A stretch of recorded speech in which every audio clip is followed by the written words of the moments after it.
Hello, everyone, and welcome to the Learn From Us podcast. As always, my name is Seth Kirchanen, the wise, handsome. And the exact opposite, I'm Paul. Paul Gabrail.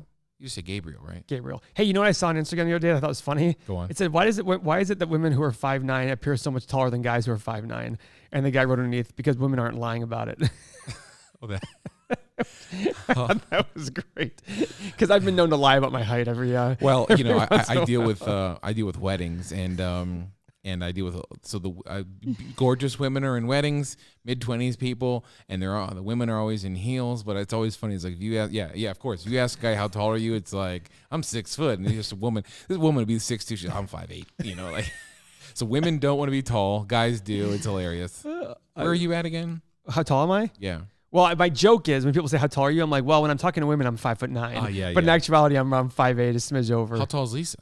5'4", Shorter than you. 5'4", 3. That's what you need, right? Yeah, that's a good height difference. Yeah, I mean, I'm like to each his own. Like I have a wedding couple coming up, and they're absolutely wonderful. Yeah. And she's taller than him. Oh, great. And he actually said, I love, like when we hug, I love the fact that she's taller than me. When I was in college, I dated a Really? female who was 5'10", 5'11". It didn't bother me one bit. Really? Yeah, I sat in her lap all the time. She little ventriloquist dummy.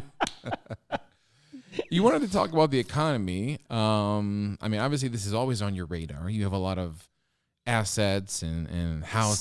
Stuff. And yeah, I don't worry about those things with the economy.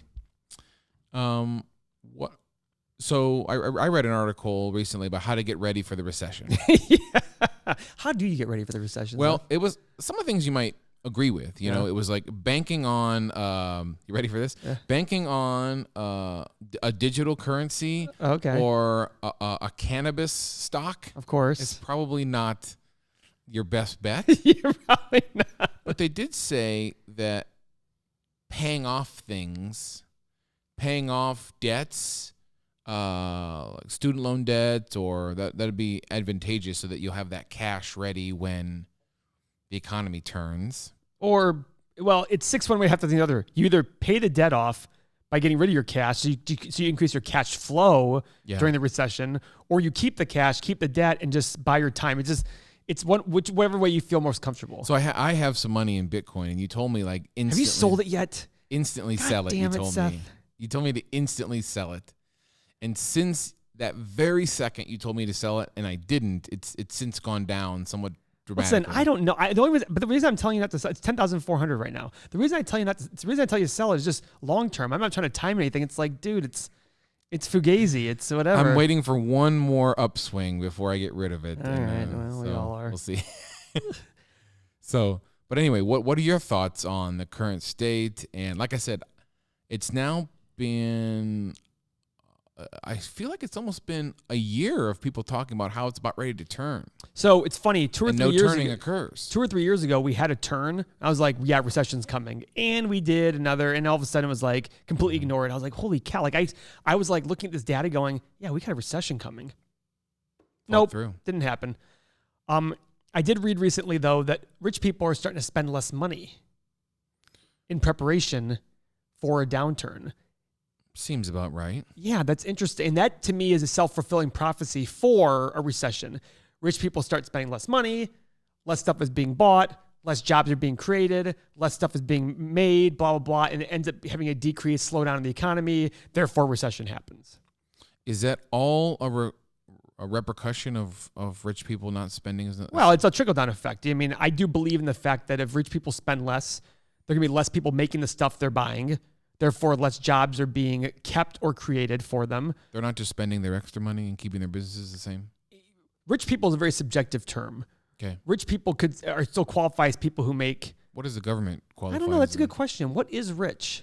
Well, in terms of the highest tax bracket, what do they say it is? What is it? Individuals like $380,000 or something like that? It's not $250? I don't know. Let's see.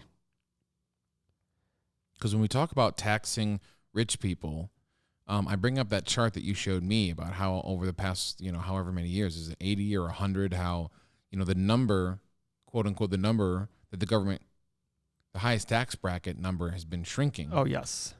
And people are okay with the amount of being taxed, the percentage going up. Oh, wow. The highest bracket's actually $500,000 as of in 2018. 2018 was $500,000 for. And what are they being taxed on income? 37%, according to this. That's their fair share, right? You're just trying to poke me right now. Wait. No, I just look at things like, me, I actually spend more when times are bad because our business is growing more. Yeah, you've said which that. is great for us. And that's opposite of a lot of people, or at least their mindset, I think. It's a bizarro world. I just that's our business. Our business does better when things are bad. So I look forward, like, this is my bad time now. The last 4 years have been pretty bad for us in the sense of not growing much and all that stuff. But our businesses and our real estate have done very well, but growth has not occurred. Yeah, in fact, you've not liquidated, but you used to have a lot more properties than you do now. Yeah, we sold the biggest property we have a year and 4 days ago, which is, actually the city of Cleveland was supposed to call me. The economic developer wanted to call me and talk about why I sold my properties. And because I went on a rant about it with another person who was like, listen, you got to talk to this economic developer in Cleveland because she needs to hear your comments. I was complaining about tax rates and all that stuff, property taxes. But anyhow, I'm seeing things of like when people start to cramp up a little bit on spending, that's not what the U.S. government wants to see. To me, I don't look at it as good or bad. I just look at it as it is. We've got to just figure out ways. It means some of the best times for businesses are when times are bad. You figure out ways of being more efficient. You figure out ways of being more efficient. This is the best way to put it. Make the most out of every dollar that comes in. Looking at numbers from the Great Depression, a lot of people went under, but a lot of people still made money. They just didn't make as much money. Their profit might have fallen 60%, but you're still talking about making money and able to pay yourself a living wage. It's the marginal companies that during downturns tend to get hurt the most because those companies are the ones where, hey, when things are robust, you can make 3 or 4%. That's fine. But when things go down and all of a sudden you lose 30% of your business, that 3 or 4% margin isn't very good anymore. So I look at recessions as a positive of weeding out the crap. Reading out, when I looked at 2007 and 2008 and all the guys who said, oh, the economy screwed me. No, your spending screws you. The economy just exposed it finally. Do you know what I mean? So I look at that stuff going, okay, this is stuff that's going to happen, and rich people spend less. It will have a trickle down along the way. I'm amazed at how the economy still looks pretty good, regardless of recession talk. I mean, I think the Republicans are very proud of Trump and his. Of course. Whether it's yawn. Whether it's a byproduct of what he's doing or not. It's not. I went to we do media for Polaris Fashion Place in Columbus. It's a huge mall. Oh yeah, I love that place. And we also have an office there. And I went there like last Sunday, and I know that's a busy weekend, but there were a gazillion people there. Were there really? It looked like, in movies where they stage a mall and it's super incredibly busy, and you're like, it looked just like that. Did it really? I mean, just like up and down escalators that fill people. Of course, the Apple store looks like a freaking rock concert. I know. The Microsoft store looks like a library. And there's just freaking nobody there. The funny part is Microsoft makes a lot of money still. Because Apple makes a lot more. I'm not drinking the Kool. I mean, I do drink the. I tried not to drink the Kool-Aid with Apple, but as a creative, their products are really great. But that's what matters. But anyway, it's just like amazing to see those two stores. Like, it's just like they're just helping you. Why'd you come in here, sir? I wanted some quiet time. Yeah. So anyway, I was just shocked. Like, it doesn't look like it, but I still have been hearing the underlying, like, I'm getting ready for the economy to turn. Well, listen, these things we might look back and say, oh, the recession started in June of 19, and we don't. I mean, it's always a look back on when did it start. You know what I mean? You just never know exactly. I mean, I shouldn't say you never know. There are a few people who probably understand how to look at real indications, but like I said, 3 years ago, I would have sworn. I'm like, oh, this is this. I'm like, yep, we're in a recession. And all of a sudden, I was like, okay, it's not, and we busted right through it. Okay, great. But when you hear things about people people who have money stop spending it, or slow down the spend, that's always a point for concern to me. Well, isn't that kind of big? You've said for a couple of years now that you've moved your company's money into more of a cash. Yeah, but don't look at me as an example. Look at the average, rich person. You don't want to look at me who like thrives during bad times. You know what I mean? I'm not that. I'm not the person to look at. You have to look at the people who are. That's why I say they talk about the rich. I mean, yeah, it's just. it's a hard thing to describe to sit there and say, what is that level and what are they buying? Are they talking about, hey, this person bought one less Hermes $15,000 purse? Or are we talking about people who are like, oh, they bought 3 iPads instead of 5? I don't know what they're gauging on it, but you have seen a higher income bracket spending less on stuff. And who knows what that leads to, but that inverted yield curve was a big thing. There was a reduction in the GDP number. It was very slight, but they reduced the last GDP number from 2.1% to 2%. Very slight, but I saw something about unemployment, increase in the number of first-time unemployment. And you look at those things saying, okay, these are, but again, we could bust right through it. Trump's putting a lot of pressure on Powell to lower these rates. And by the way, lowering rates means things are not going well, but we'll see. It's just funny to me because everybody talks about these, like, everybody's so scared of recession, like it's the worst thing in the world. And trust me.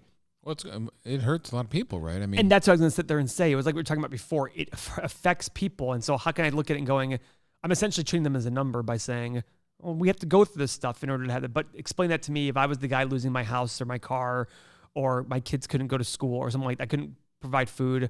I get that. I understand that. But that's why we tell people you got to save. And the savings rate has been very bad in the last 20 years. I mean, it's just, how do you tell that to somebody? But then how do you say to them, well, if you saved a little bit, maybe you wouldn't have had this situation bury you as much and all that stuff. I don't know. It's that whole teetering. You can't sit there and say, well, you lost your job and you should have saved more. How do you say that to somebody? Yeah. But I do see indications that we've gone 10 years without a recession. Recessions don't happen because of time, but at the same token, if you went 30 years without getting the flu, I don't know. It's a hard thing to fathom. Maybe due. I'm not saying you're due, but at the same point, how? How do you go 30 years without getting sick? How do you go 10 years without having a recession? I mean, recessions are a part of life. They're a part of economy. That's just the way it works. It's just what happens. I mean, we have recessions. That's what's supposed to happen. How do they run, like, in parallel with elections? Oh, I don't know. I haven't looked at that stuff. Really? Yeah, I don't look at that stuff. Because to me, that if there is a correlation, I don't know if it's a causation thing. They just might be correlated. It's just like... Because Trump said, what did he say last week? You have to reelect me because the economy's doing so well. God. How many people are going to believe that? Or do you know there was a Fox News guy who said that he doesn't think Trump's ever lied? that dude Neil Cavuto or whatever on Fox News, yeah, he tears into Trump. Yeah, he should. Yeah, I haven't watched Neil Cavuto in a long time. I'm actually surprised. I see like 1 minute rants on. Well, Kudlow used to work for Fox, and then he went and joined Trump's economic team. Trump's saying exactly what he needs to say to get himself credit. And then guess what? Guarantee the second the economy turns, he will blame somebody else for that. By the way, it's not Trump's fault the economy turns, just like it's not his reason why the economy grew. But he's going to take them, just like, we came out, Obama's given so much credit for this economy that he also took over at like the worst economic time, like in the last 80 years. We had nowhere to go but up. You know what I mean? He took over in January of 2009. March of 2009 saw the lowest stock market level we'd seen in 20 years. Not 20 years, but a long 10 years. I look at that going, it's the same thing. Good timing. Yeah, I remember this this meme is like when who was before Obama? Bush. Oh my God. Jesus Christ. Well, I just had to think like, listen, when Bush left office, gasoline was $1.85 a gallon, and when Obama left, it was $4.50. Like that's the point. I think my head hurts. That's the meme. Yeah, you're right. It is Obama's fault or the Democrats' fault. And although I remember Obama campaigning and people out there chanting like, if Obama wins, I don't have to worry about gas price. Hillary Clinton once said in 2006, if you elect Democrats, you don't have to worry about gas prices, mortgage, she literally said those words. It's like, no, Hillary, that doesn't happen. But it's posturing. It's just. So what are you going to be doing in preparation for an economic downturn? Hoarding my cash, getting ready. Yeah, I'm getting ready for it so that when the downturn. Big buy. Yeah, I want to buy a ton of shit. I want to buy a ton of. You love that. Oh God, I do. Just before this meeting, we had a meeting just before this podcast, we had a meeting. My brother Andrew and I discussing, how we're gonna change roles in the company that if there is a downturn, we can really jump on the whole buying of assets. Change roles? I'm taking more of a Where do I fit in? You're doing a great job. We don't allow people with tattoos. Go ahead. None of you have tattoos? No, Chris and Tim has a tattoo. Do you know Tim has a tattoo? Chris has a tattoo as well. Go on. I make fun of him Folks, for it. we've had Tim. Have we had Tim on before? I don't think we've ever had Tim on the podcast. Oh yeah, Dynasty owner. He's just this cuddly teddy bear that would never. Like, and then he has a tattoo, and he talks about how he regrets it. He's like, "This is so stupid." But keep going, like reversal of roles in your company. Yeah, not reversal roles. It's just I'm taking less of a CEO role and more of a let me focus on investing and let me focus on small projects. Mikey and Andrew do more of the CEO type stuff now, so we're trying to make it official. I think I'm spilling the beans a little bit, but this email is going out this week or next, where I'm going to be no longer CEO or whatever it is. Really? Yeah. Are you going to have someone with that title? Yeah, I think it'll be my brother. Really? Yeah. Why is that? He's very big on massaging the businesses as a whole and making them grow. I'm more of let me pick my sole projects, let me work on them, and let me learn. Let me spend my time learning and doing other stuff and working. I'm more focused on the investment side of things. I assume you get a paid decrease then? I will not. Okay. I will not get a paid decrease. My brother and I pay each other exactly the same amount of money. Oh, how lovely. Isn't that adorable? Isn't that cute? Yeah, it is adorable. Even though he works harder? He does. He's in the office at freaking... I woke up this morning at 7. I already had 3 emails from the kid. Yeah, I didn't have to come in here till 8:30, so I was like... But I actually got here at 8 because I had to do a meeting early, but... he's got his tie on every day. God, isn't that incredible? Sharp. Look at me. This is what I wear to work. People, if you're on YouTube, I'm in shorts. My shorts have a drawstring, by the way. I'm in shorts, a zip up, a quarter zip, and a t-shirt. Mikey wears a freaking 3-piece suit every day to the office. What can normal people like myself that don't have millions of dollars, what can I do to get in preparation for this? Do what you're doing, man. You're not spending a lot. You've heard it, folks. You're right. You don't spend a lot. I mean, your biggest expense right now is probably your house. I tell you, my electric bill last month was $650. I can't believe that. I got to take a mortgage out for my electric bill. Can I borrow some money, buddy? I look at it going, okay, well, listen, just don't spend more than you can. Have cash on the sideline, which you do. Yeah. Keep working your business. There'll be a lot of people who fall to the side, but there'll be a lot of also tighter spending. If the recession hits, you better believe people in weddings will probably spend less money on certain things. They might be like, well, why should I spend $6,000 when I can spend $3,000? So be ready for that. But at the same token, you'll figure out a way to become more lean and make more money that way. I should say this. If you're open to figuring out how you make your life better during a recession, you'll just don't think that, I used to make this. It's like, well, times are different now. You don't make that. Okay, well, you'll figure it out and go about your way. You keep pretty low overhead except for your electric bill. You don't have an expensive office. Mm-hmm. I don't even charge you for this office yet, but that's okay. I don't even use it quite yet. Yeah, that's exactly it. Like, Mikey was like, does Seth even use the office? I go, no. He goes, are we charging him? I'm like, no. He's like, okay, just making sure. I'm like, yeah, I'm not going to charge the guy when he doesn't use it. We use this beautiful podcast studio, though. But it should be used. This place is awesome. Isn't it, though? I liked your pictures the other day. I saw those. Oh, one of those nice? I did like those. We should do that for the staff. I know, we need to. Let's get it scheduled, baby. We need to. Beautiful staff. We played tennis a couple weeks ago. No, we did. A week ago. Well, that was a couple. I was in, England. I'd like to talk about that too, but tell me about your thoughts on my tennis game.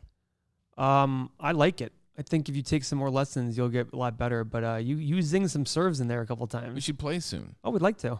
Remember, you wouldn't play with me because you're so much better than me? Well... You still are. Yeah, but it's... Drastically better than me. Remember, can you please preface the reason why that... I mean... Listen. Seth, if I played you... Like, let's play football together. I mean, you can't play one-on-one football, but you know what I mean. No, I do know. This is what I tell my wife. I said... I experienced this with a couple friends who are really good at tennis. And here's what it's all about. Is when you play tennis with really bad people, you got to chase the fucking ball around. That doesn't bother me. Really? That's the worst part of tennis for me, is just chasing the damn ball around when you can't hit it right. The hard part for me is lowering your game really is actually hard. Like, for me to go like a dinky ball, this is a big struggle I have in real tennis. When I play somebody who has a different game than mine that's more dinky as opposed to like power, it takes a lot of my ego to go, Paul, just because I don't want to hit this dinky shot. I feel like I'm less of a person or less of a tennis player. You're going to say man. I was going to say man. You can feel like less of a man. I don't know. After our conversations, I feel like I'm going to get sued by every feminist out there. I look at it saying, but when I change my game, I play better. If somebody's a dinky, okay, if I go dink them back, I play better. It's when they're dinky and I'm trying to like, boom. It's like, what am I doing here, Paul? So what is your weekend review with your trip to London? What was the point of the trip? Tell me all about it. Mikey had some stuff to do, so Lisa and I decided to join him. You know, Seth, we went to this, you know what Michelin star restaurants are? I do not, I'm sorry. So Michelin is like this ratings, it's a Michelin like family tire company. Is this a European thing or is no, this all over the worldwide? Keep going. They have this rating system, 1, 2, and 3 star. It's not 5? No. Okay, go on. But there's only like 250 or 300 restaurants that have this rating because it's that hard to get it. And there's only 41 or something 3-star Michelin restaurants. Well, we went to one in London. Wow. How was the wait, reservation? Oh, Mikey made the reservation like 8 years ago. So we got in. Oh, that bad, huh? Yeah. It was terrible. My brother, Lisa, and that's the thing, guys. I'm not a foodie. You're not a food person at though, all. So to me, so there was like a 7. So first off, they force you if they don't let you do the 7-course like meal unless everybody at the table does it. So I have no choice what my meal is. They're just like, oh, we're doing this. My brother's like, we're doing this. Was it not like family style where they bring out a huge? First off, I hate family style, and that's what it was. One of the courses was 4 potato chips, dolloped with like 3 pieces of liquid. I just go, I like pick up this potato chip, I put it in my mouth, and I'm like, that'll be 17 euro. That's exactly what it was. I mean, and I'm looking at this meal going, what the? And I'm of course cracking jokes, and my brother's pissed at me. Like, you went to? I'm cracking all these jokes. So listen, I am a huge like judger of meals and restaurants, and I've really tried because my wife is like, you're ruining this for everyone else by like, why isn't this person doing this? Or like complaining. I mean, complaining is not good about anything, but like, yeah. So, but you started. I can't believe you haven't heard this Michelin star stuff. You should look into it. Like a guy in Japan. I think I heard this. I don't know if this is verified. A restaurateur in Japan, a chef in Japan, lost his 3-star and committed suicide. Oh, like it's like the ultimate of ultimate like rating systems. Wow. So there's only like 40 of these things in the world. There's only 8 in the country, in this country. And we're at this one. It's a Ramsay restaurant, the Gordon Ramsay restaurant. It's called Ramsay. And I'm just like, and the service is phenomenal. They have like 8 people per table. I mean, it's phenomenal service. But I'm cracking jokes. And the maitre d' was very nice. We were leaving, and he looks at me and goes, would you like to see the kitchen? Now, the kitchen is something I want to see. I go, yeah, I'd love to see the kitchen. So we go in the kitchen. It is spotless. It's beautiful. They just remodeled. Oh, no, it was awesome. And everybody's like running around doing stuff. I love that. Oh. I feel like at some point I'm going to be a chef in my life before my life's over. Well, you already are a chef, Seth. You like cooking. They work so hard though. They're always sweating their ass off. First off, that kitchen was hot as balls. We're like in there going like, and they're all wearing like the long sleeve, the Can't full. They put AC on in there? I know. You walk through the kitchen. They let us walk through. Can you believe that? What was your bill for 4 people? I don't even want to say. Just tell me. Who cares? 1,100 pounds, which is about $1,400. Wow, you shouldn't have said that. But you know what's funny? So no. I have spent. Gosh, what is the most I've spent on dinner with Beth and I? At least $300. Yeah, and by the way, to me, okay, that's reasonable. Like you guys go out for a nice anniversary dinner, you have a nice bottle of wine, blah blah blah. Maybe more than include the wine. Maybe more. Maybe $400 for dinner. The 7-course whatever was 155 pounds a person, which is $200 a person.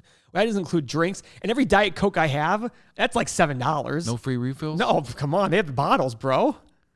Glass bottles. I had so much bread there too. I'm like stuffing bread because I have a potato chip.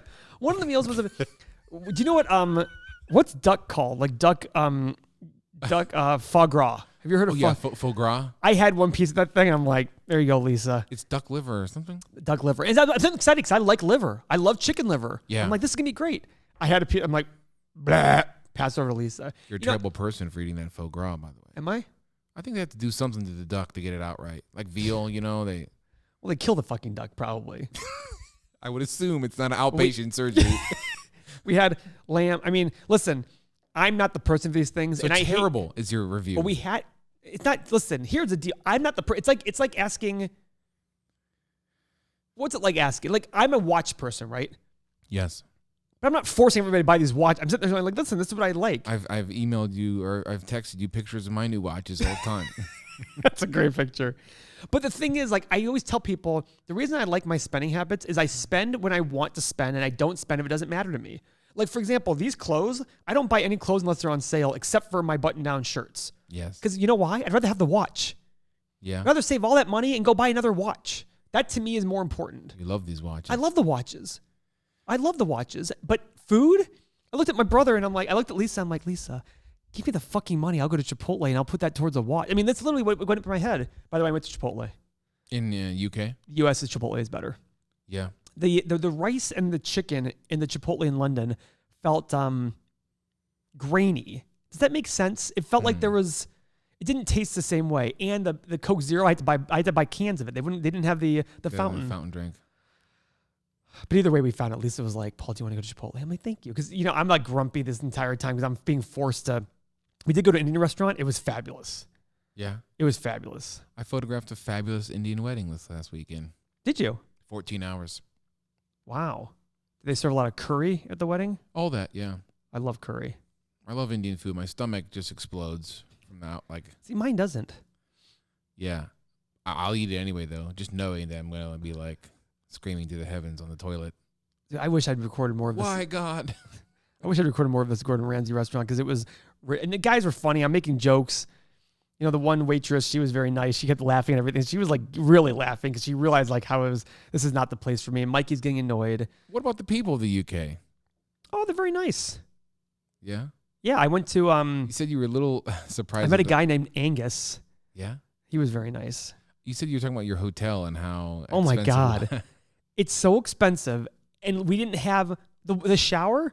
There's no protection to the bathroom. So water's spewing everywhere because they don't have shower curtains because the bathroom's too small to even put a freaking door on the shower. And then our shower and our sink was getting water, what's it called? Taking on water because it was terrible. Lisa and I were just it was $500 a night? $560 a night or something crazy. Yeah, my sister went to Europe one time and she said she had to stick her leg outside the shower to shave it because there's no room inside. Incredible. Yeah. And I'm looking at this going, and I told Lisa, Lisa and I are. What are you? We're talking about taking more trips. Oh, wow, where to? Well, I want to go to the French Open for tennis next year. You told me about Australia. I said I wanted to go to New Zealand. You said, let's go. I did tell Lisa, I'm like, listen, we got to take one really nice trip a year, but the deal is that I get to pick something related to, it can be so she likes the nice trips, of course, because I'm the only person in the world that doesn't care for these things. So I said, as long as it's centered around something I like, we'll take a nice trip. So I said, and she loves tennis anyhow. I'm like, I've been to the U.S. Open. Let's go to French, Wimbledon, and Australian Open. But you didn't go to Wimbledon yet. No. Yeah. Australia is going to be a hike. Yeah, but it's it's Australia. It's going to be awesome. I like the Australian Open in general, and it's in January. Their weather is beautiful in January. That's the hard part about the French Open in Wimbledon. It's all in the summer, so I'm like, we're going to leave beautiful Ohio in the summer to go someplace for more heat. Is it weird, consistently now getting naked in front of I don't do that. a spouse? I don't you do haven't that. done it for 20 I don't do that. You don't get naked at all? Nope, I don't get naked. I do it on my own. What about the shower? Oh, but I'm not showering in front of them. So there's no transition. You're not. Listen, I'm a very private person about that stuff. I feel even weird walking around my house with underwear on. You look good in it. I've gained a few pounds. No. Yeah, a few pounds. Really? I've gained 3 or 4 pounds of fat. I've also gained 3 or 4 pounds of muscle, but we haven't played basketball much anymore either. I know. I was gonna text the group yesterday and say who's up for some basketball this week. Me. Yeah, but I can't do this week. But next week. Well, we're just rambling now, but that's the trip. So save your money. Yeah, save your money and spend it on Gordon Ramsay restaurants. It's the take home. Don't be afraid of a recession. Just make sure you're smart about it. It just takes being more lean, and you'll figure out other ways and figure out ways to make more money. Because guess what? In recessions, the people who are the best businesses will do well, and you'll just sit there and figure out a way to make yourself better during recession. Yes, your profit might go down. Who cares?